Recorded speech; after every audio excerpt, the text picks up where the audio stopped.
आज बीड़ के अनुभव साठे चौक पर शिवसेना ठाकरे गुट की ओर से रास्ता रोको आंदोलन किया गया।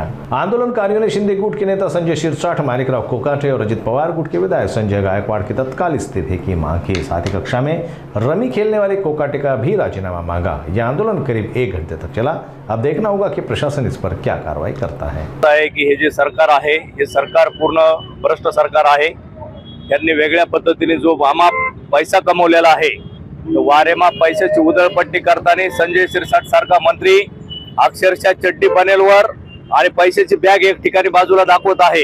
असं जर अश्लील वर्तन एखादा मंत्री करत असेल तर या सरकारचा आम्ही पहिल्यांदा या महाराष्ट्रातील जनतेच्या वतीने उद्धव बाळासाहेब ठाकरे शिवसेनेच्या वतीने जाहीर धिक्कार करतो। आम्ही अशा मंत्र्याचे तात्काळ राजीनामे घेतले पाहिजे। दुसरा जर मंत्री बघितला आपण तर विधान भवनामध्ये हाऊस सुरू आहे, ज्या ठिकाणी या राज्यातील जनतेचे प्रश्न सोडवले जातात अशा ठिकाणी हा मंत्री या सरकारमधील हा पत्ते खेळतो, रम्मी खेळतो आणि नंतर म्हणतो की मी रम्मी खेळत नाही आणि नंतर अशा या मंत्र्याला आम्ही जाहीर पत्ते देऊन त्याचा निषेध करतो आणि अशा मंत्र्याचे जोपर्यंत राजीनामे घेतले जाणार नाही तोपर्यंत शिवसेना उद्धव बाळासाहेब ठाकरेच्या वतीने आंदोलन, आम्ही तीव्र आंदोलन यापेक्षाही छेडण्याचा इशारा देतो।